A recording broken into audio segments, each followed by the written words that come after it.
Here we have a pair of ASICS Gel Lyte 3s.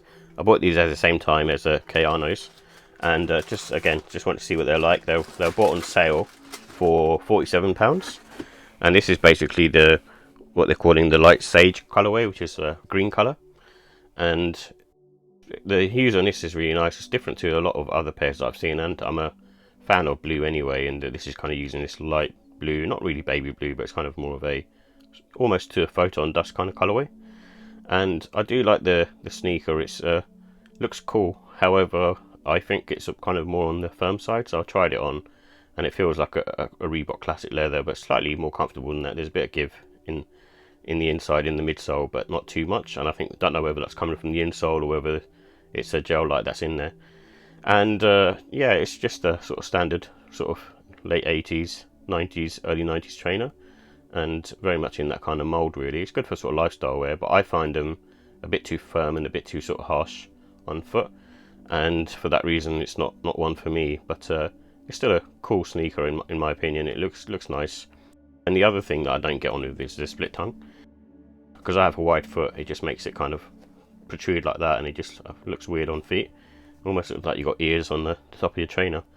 But yeah, other than that, it's still nice though. It depends on the type of trainers you like and your comfortability, I guess, in that sense. So, but yeah, not really one that I'd recommend, but it's worth sort of checking out.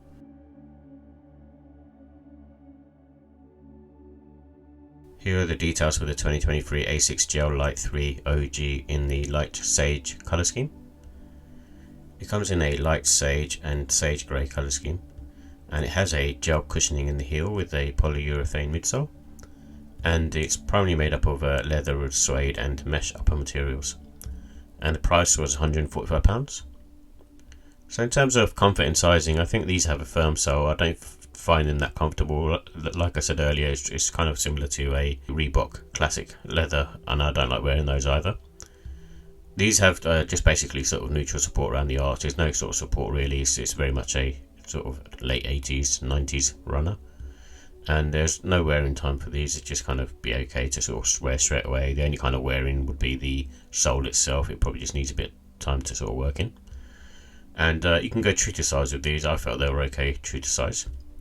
And the traction for me is just okay. It's just kind of similar to any other sort of retro runner.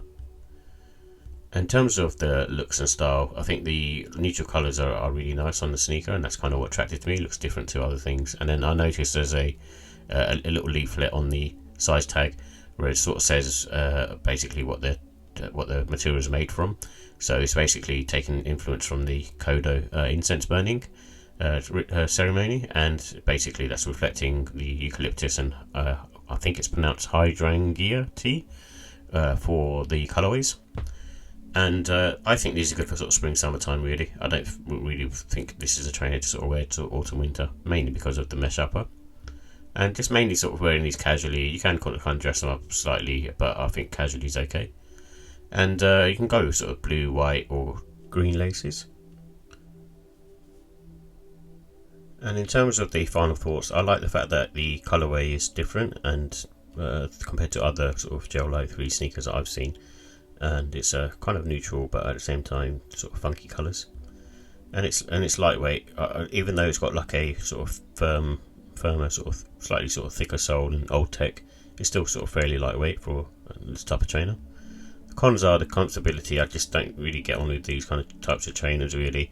I think my foot's been supported by newer technology, and the cost as well. I think the cost is way too high for an OG Gel Lyte 3. It's £145. It should probably retail more around the £100 mark, just due to the tech that's being used in here. I can understand if they did a collab and they're using kind of more sort of really premium materials, but I don't think so in this case.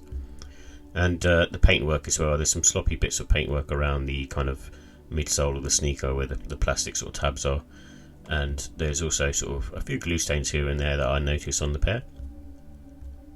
So in terms of the ratings, I give the look and style 3. So it's okay in terms of sort of the looks of it, and I don't like the split tongue when it's on my feet because I have a wide foot. And the comfort, I'm going to be a bit harsh on this, but it feels very similar to any other sort of retro sneaker in that sort of late 80s, early 90s, and it's just, for me, it's just not very comfortable on foot nowadays. And the quality, I'll give it a 4 out of 5. The quality is nice, the materials are nice that you use, it's constructed nicely, but I did mention sort of glue stains and sloppy paintwork. And the pricing, I'd give that a 3. It's just priced too high in my opinion. And overall, it's just a mid sneaker for me. It's a 3 out of 5. It's not anything that's going to set the world alight, but it's okay if that's kind of what you're looking for.